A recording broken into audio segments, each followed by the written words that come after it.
नमस्कार दोस्तों। जब भी अंतर्राष्ट्रीय संगठन से सवाल बनते हैं तो सार्क का नाम सबसे ऊपर होता है। तो आज हम इस वीडियो में सार्क की स्थापना, उसकी मुख्यालय और इसके सदस्य देशों के बारे में जानेंगे और यहीं से इसका सवाल अधिकतर बनता है। तो चलिए हम लोग शुरू करते हैं। तो सबसे पहले हम देखते हैं कि सार्क के बारे में, इसकी महत्वपूर्ण जानकारी को देखते हैं।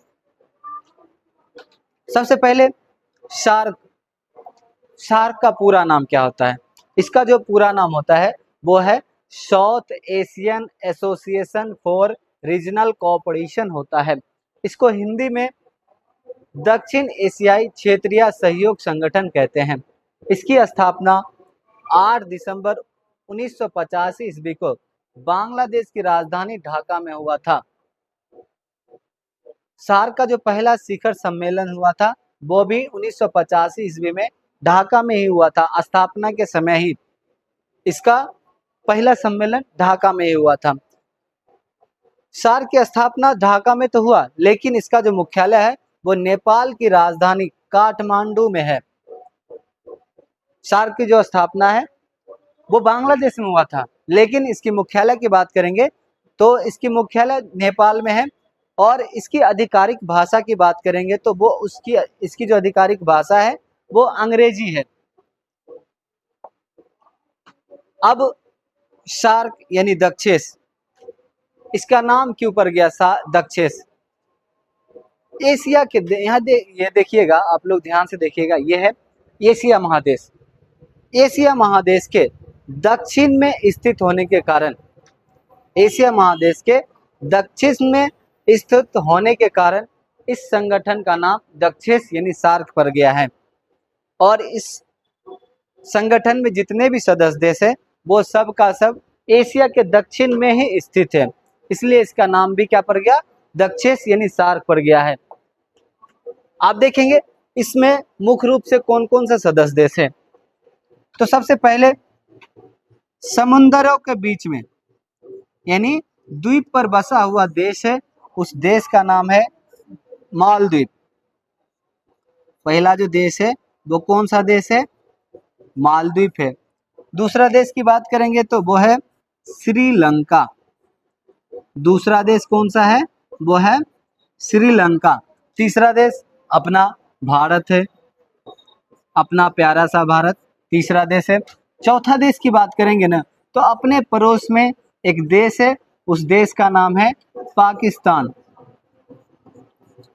अपने पड़ोसी देश है जिसका नाम क्या है? पाकिस्तान है। पाकिस्तान के जस्ट बगल में एक और देश है, उस देश का नाम जो है वो है अफगानिस्तान। उस देश का नाम क्या है? अफगानिस्तान है। अफगानिस्तान, इसकी जो राजधानी है वो काबुल है, अफगानिस्तान की राजधानी। अगला देश है, यहाँ पे भारत के उत्तर में देखेंगे, उस देश का नाम जो है वो है नेपाल है। उस देश का नाम क्या है? नेपाल में है। यह हो गया पहला, दूसरा, तीसरा, चौथा, पांचवा, छठा, सातवां देश की बात करेंगे तो सातवां देश भूटान है। और आठवां देश की बात करेंगे तो आठवां देश है वो है बांग्लादेश। आठवां देश जो है वो है बांग्लादेश। यही सार्क का सदस्य देश है। यानी सार्क में जो टोटल सदस्य देशों की संख्या जो बोलेंगे वो कितने हैं? 8 हैं। अब आपको लगेगा कि इसको याद कैसे करेंगे? इस 8 देशों को याद करना थोड़ा आप लोगों को मुश्किल लगेगा, बहुत ही आसान है। देखिए, सबसे पहला भारत के दक्षिण में देखेंगे तो 2 देश हैं, मालदीव, श्रीलंका। उसके बाद खुद है, हम हैं, यानी हमारा देश भारत है। भारत तीसरा पड़ोस। चौथा देश की बात करेंगे तो पाकिस्तान, उसके जस्ट बगल में अफगानिस्तान, उसके बाद नेपाल, उसके बाद भूटान और अंतिम सदस्य देश की बात करेंगे है वो है बांग्लादेश। अगर आपको ऐसे भी याद नहीं होगा तो हम आपको एक अच्छा सा ट्रिक बताते हैं, और ट्रिक ऐसा कि आप उस ट्रिक को कभी नहीं भूलेंगे। चलिए देखिए, ट्रिक बहुत ही आसान भाषा में इसको समझते हैं। इसका ट्रिक क्या है? इसका ट्रिक जो याद करने का जो ट्रिक है वो है MBBS पेन। इसका ट्रिक क्या है? वो है MBBS पेन। एम से हो जाएगा मालदीव, एम से कौन सा देश हो जाएगा? मालदीव हो जाएगा। बी की बात करेंगे, बी से हो जाएगा बांग्लादेश। बी से कौन सा हो जाएगा? बांग्लादेश हो जाएगा। फिर बी से कौन सा देश हो जाएगा? भूटान हो जाएगा। बी से कौन सा देश? बी से भूटान। बी से भूटान हो गया। एस की बात करेंगे, एस से हो जाएगा श्रीलंका। एस से कौन सा देश? श्रीलंका। पी की बात करेंगे, पी से हो जाएगा पाकिस्तान। पी से पाकिस्तान। ए से अफगानिस्तान। ए से कौन सा देश हो जाएगा? अफगानिस्तान। ए से हो गया अफगानिस्तान। आई से हो जाएगा अपना प्यारा सा देश इंडिया। और एन बच गया, एन से जो है वो हो जाएगा नेपाल हो जाएगा। एन से हो गया नेपाल।